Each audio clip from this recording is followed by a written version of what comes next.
रिश्ते एक ऐसा शब्द जिसमें अपनेपन का एहसास होता है, लेकिन आज की स्थिति को देखते हुए ऐसा लगता है कि रिश्ते सिर्फ नाम के रह गए हैं और हम किसी पे विश्वास नहीं कर सकते। एक ऐसी ही घटना आज हम आपको बताने वाले हैं जिसको देखकर आपके रोंगटे खड़े हो जाएंगे।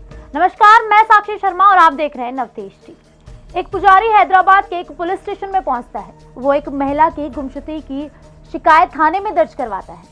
पुलिस शिकायत मिलते ही रिपोर्ट दर्ज कर लेती है। इसके बाद शुरू होती है उस महिला की तलाश।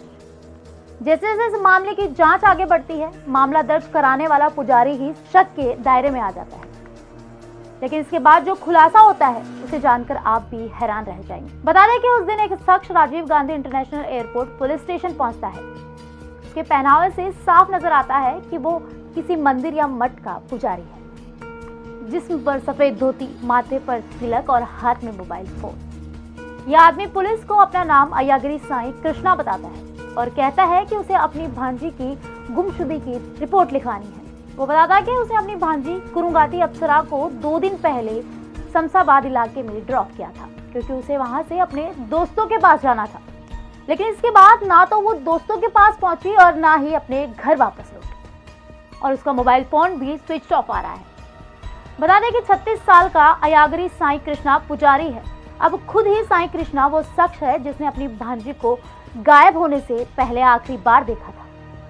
पुलिस सबसे पहले साईं कृष्णा से ही अप्सरा की गुमशुदगी के मामले की जांच करने का फैसला करती है और उससे पूछताछ शुरू की जाती है। पुजारी ने इसके बाद अप्सरा की मां के साथ मिलकर उसे कई जगहों पर ढूंढने की कोशिश की, लेकिन उसका कोई पता नहीं चला।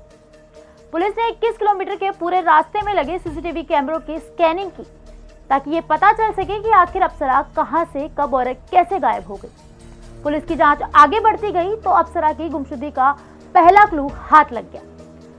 सीसीटीवी कैमरे में कृष्णा अपनी भांजी को पिक करता हुआ तो दिख रहा है, लेकिन शमशाबाद में उसे ड्रॉप करने की कोई भी बात किसी भी कैमरे में कैद नहीं हुई थी। ऐसे में पुलिस ने जब दोबारा कृष्णा से अप्सरा को लेकर पूछताछ की तो वो बयान बदलने लगा। कृष्णा के ऊपर ही पुलिस का शक गहरा होने लगा और पुलिस ने उससे सख्ती से पूछताछ की, जिसके सामने वो टूट गया।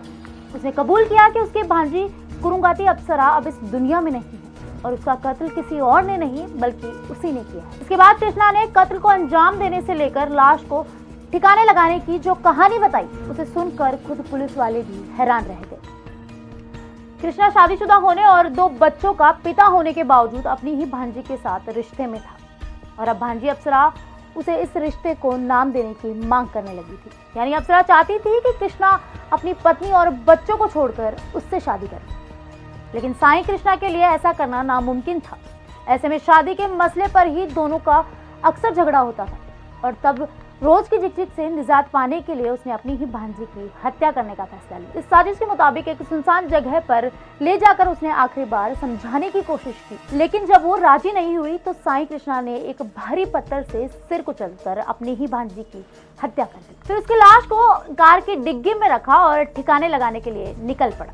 मौका देखकर उसने अपने मंदिर के पीछे मौजूद मंडल रेवेन्यू अफसर के दफ्तर के पास एक मेन होल में पहले अप्सरा की लाश डाली और फिर सबूत मिटाने के लिए ऊपर 2 ट्रक मिट्टी भी डलवा दी। इस बीच जब एक दिन बाद उसने महसूस किया कि मेन होल के ऊपर मिट्टी डलवाने के बावजूद बाहर लाश की बदबू आ रही है, तो उसने मेन होल के ढक्कन को सीमेंट से पूरी तरह सील करवा दिया। पुलिस ने आरोपी को गिरफ्तार कर लिया और मेन होल का ढक्कन खोदकर अप्सरा की लाश बरामद कर ली और उसे पोस्टमार्टम के लिए भिजवा दिया।